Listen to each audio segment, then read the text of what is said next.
take it apart, build. But at least logic's in. Yeah, there's some logic involved in it. Is it weird that I'm actually getting excited that my kid's going to get older and I'm going to get to do this? On the analog side of things, it's actually a board game, a coding board game, where it's like you're going down the mountain and it's all sort of like if loops and whatnot. You basically go through it, getting sort of stuck in these different things that at certain conditions you go to the next level. I have no idea. That sounds like a horrible board. Yeah. Sorry, continue. You're not done yet, so go ahead. No. Was it you that brought it up? I know Pearl was talking about it. Was you that brought it up at one point? The board game? This is the first I've heard of it, so no. Okay. I haven't seen it. I haven't reminds played me it of some of my myself. dirty, frustrating games that I used to play. That's on my which was Christmas like, list. It was like Lord of the Rings or something. The Hobbit. It was go, pick up the key. You cannot pick up the key. Pick up the key. Sounds like a badly written choose your own adventure. Keep going and then Very bad DOS games. It was just. I was going to say, I've had a few conversations with people of my generation about sort of how things are different now for kids and what it was for us. And like my first video game playing experience was on a mainframe computer playing that Star Wars game written BASIC, or Star Trek, where you could go to another sector and you might encounter Klingon. And the thing that was textual, right? Purely textual. And the thing that was awesome about it is it's all basic, so you could just like spit out the code and start changing it. Yeah. And it was you were really if you wanted to play games, you really had no choice but to be exposed to the guts of things. Yeah. And it's like my dad talks about cars back in the day, where you knew they could take it all apart, put it back together. And I do kind of wonder whether that experience is going to be the same for my daughter when she gets older, because things are now layered. You got layers and layers and layers of stuff happening there, and it's all kind of a little bit locked away.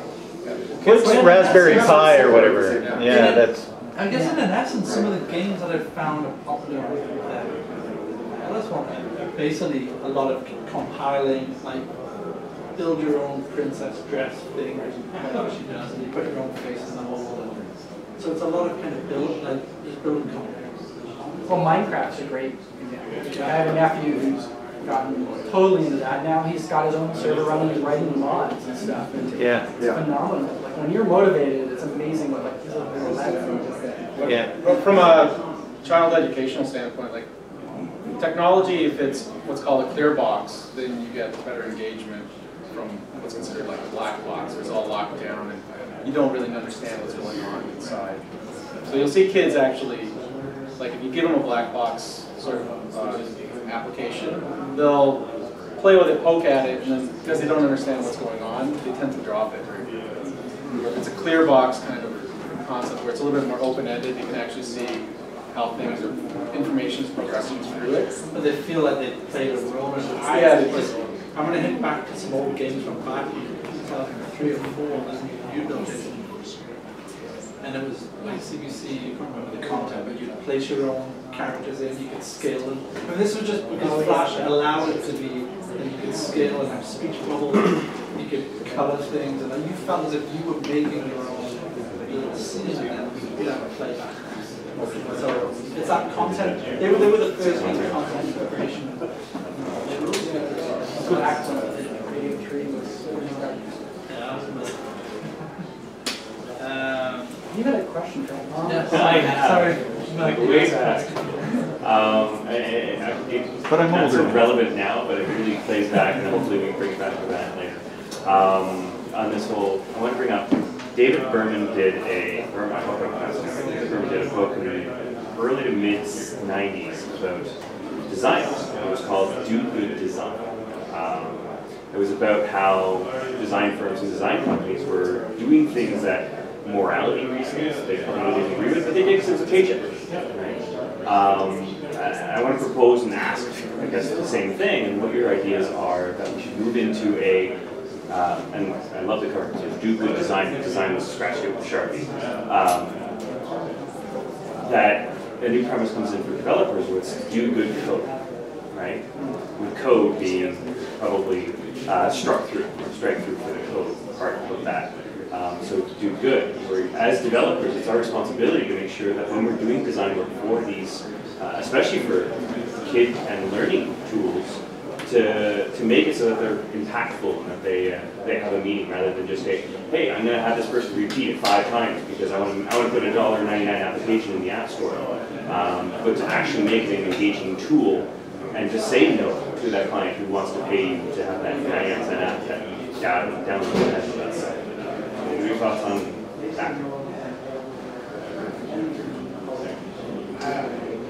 I mean, as a business owner, we turn down tons of stuff that we don't agree with.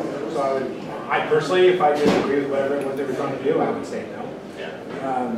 And where do you really draw the line? Like, where do you say, no, you're not going to do that because it helps guide you through, instead of actually teaching the kid to read for learning to read book? You're just basically reading it out loud for them and not engaging with that kid. Like, is there a set guideline that is being written, is coming out, that you guys follow, that would be in that sense? I think in our business, and this is more consumer marketing, but in a lot of ways, the same question is quite simply, you think you have a goal in mind, but what's the value of that goal against what you really want to impart? So let's reshape that goal and talk about that. And to your point, like, it just doesn't align with the purpose of doing it. It's just like, we're the wrong people to do it, and just sort of turn it down. Yeah, I agree with that. Yeah. The kids' app business is just like the kids' toy business and advertising business and fast food business and everything else. It's littered with companies who are effectively, out to exploit and take advantage of kids. And so, yeah, I think that our argument has always been that might have a short-term benefit, but long-term it's going to hurt you. And I think all the partners and the brands we've worked with recognize that they don't want to be seen as exploited, they don't want to be seen as doing harm, and it's in their interest to be in line. If you actually use your do good, whatever, I apply just that logic to whatever it would be. Like if we're going to exploit the kids, through my lens at least, I'm sure other people would have different barometers of what exploitation would be. Yeah. I mean, that's what it's going to be. Value for the kids less than 2. You shouldn't have a screen. Yeah, but that's yeah. So like how do I? Yeah, we were talking. I don't know. I think it was you and I were talking. I'm always questioning. Why is the perception of putting the screen in front of the child perceived in that way? And eventually that shifts. Everyone seems to shift away from it, but sometimes it's oh my god, I don't know if I should do that. So it's like I harbor a lot of anger for the developers and designers who do take on these things because they harm the business. It's malicious to the industry. Yeah, and it harms my business because people react against it. And the one big example that people use was the Smyk theories. So it's a freemium app. Apparently not designed at all for children. No. Even though it's Smurfs. It was all, in one click you could buy $100 worth of Smurf berries. And suddenly parents were finding out that they had, because it would retain your password for a certain length of time. So they'd agree, little Johnny Morley wants 99 cents worth of Smurf berries, they'd say fine. But they didn't realize that little Johnny can go back and buy $700 worth of Smurf berries shortly thereafter. People were getting these bills and huge backlash. I don't know, but they made a shitload. There's still, I happened to be in there in the App Store the other day. Is it still like top grossing? Yeah. Oh yeah. So I've come to all that because I had a bunch of questions, and I know I wasn't going to get going, but in-app purchases. yeah, it's really controversial. That and addiction. When you were saying about your little one just kind of doing slides and off, now, these are just random. There's 2 key pieces of information that we threw if she had them. And, one of them is the password in, just the physical password. But then if she used the Apple Store, my App Store password, it would be over because she just Game over. literally. I'm actually paid, and I've had this conversation with James. Yeah, just about how much you can buy. I've cheated myself once, and I kind of because she wanted this thing where you mix chemicals together.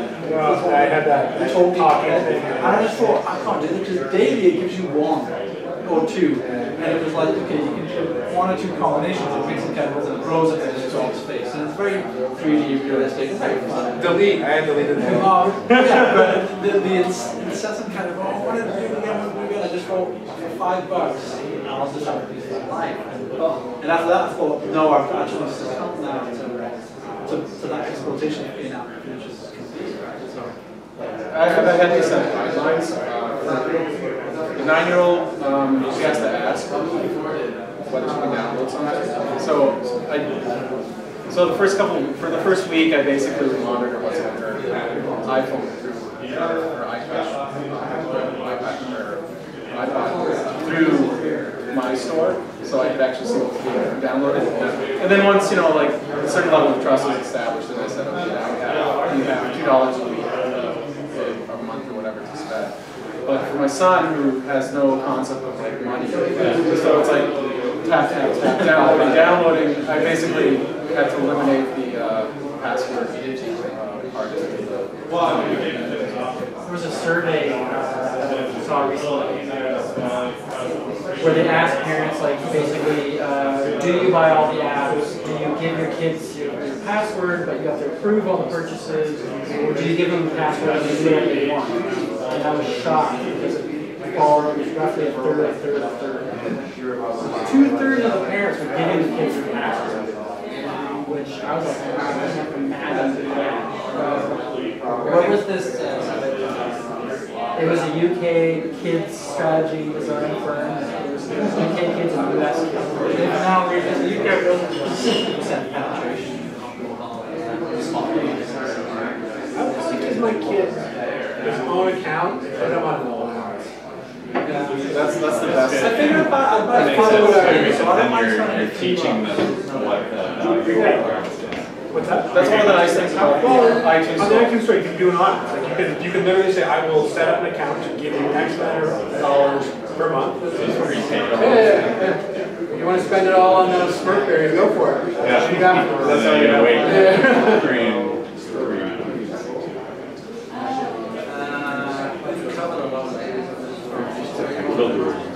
I was going to say, So I got this philosophical question. What do you guys compare? Once you've exhausted all this, you know what the next step is. Pets. And you've already started on it. There is an iPad application now there that you put your iPad down. You've got a mouse moving and the cat do react to that. And actually I read somewhere that they actually gave iPads to, what was it, gorillas or no, orangutans, right? Yeah. So there must be a market there too, right? Well, that's You just don't want to get to the stage where your pet starts outsmarting your small kids. I have to go, I've got to go train to pets. Thank you guys. I've got some rapid questions. We can wrap it. This is just hopefully part 1 or part of a fraction of a big thing. You guys let me kind of test I think one of the things is like to talk about is actually kids are actually having a different relationship with technology, and I actually see it like because I have a 9, 5, and 3-year-old that there's a big like disparate sort of relationships they have. So I had like that slide where my daughter actually came up and said, "Why is there a phone in the camera?" And and then my 5-year-old thinks that my entire technical library is in my playbook. So that my e-reader. So he's like, why isn't that on the bookshelf when all your books are like? So he doesn't understand why the playbook is on the desk and not on the bookshelf. Well, it's a playbook. Does he understand why you have a playbook at all? Yeah. It's free.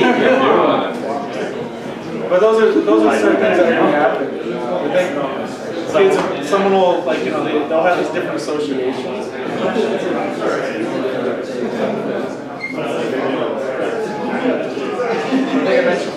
my 3-year-old, they watch Netflix. She watches Netflix. She doesn't. She uses the mouse only because that rebit like lights the screen when it goes to sleep mode. So for her, the mouse is the has the purpose. It's the shade. My daughter thinks that mouse is a telephone. Yeah. She keeps picking it up and pretending she's talking to her friend.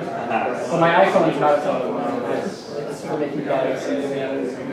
That's actually what I look at the Galaxy Nexus. He realized it wouldn't work like an iPhone. He started talking like, hello, hello. And then he was like, no, Dad, my iPhone. And like he literally marched upstairs and went and got my iPhone. Which says a lot to Apple's, if you don't need an instruction manual, you can just press that. Yeah, I mean, I don't know how much of it was just essentially bored with an iPhone. It's had it with it his entire life. I don't know how much of it is just understanding common effort versus There's kids in the digital. Digital kids in the 90s, but I don't know what yeah, or the same conversation.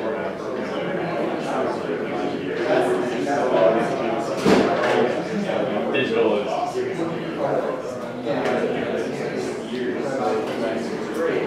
All right, well, thank you. So bring me a coding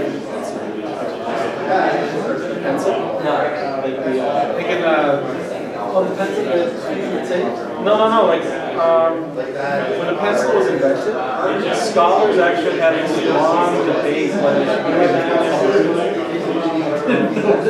because they didn't think that people would be able to handle the power of the technology. So there's always like so they were actually afraid of actually giving it to students because they figured students would write down what they wrote, what the professor would say. But the break for the guy that took a little break. But you can actually cross out in the argument. You can cross out pencil, and you can just put it in your laptop, cell phone, smartphone. So it's an ongoing conversation.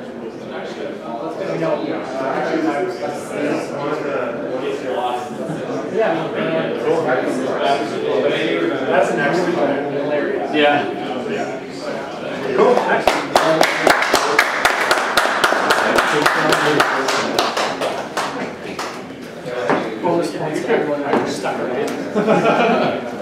People had Well done, gentlemen. Go trains and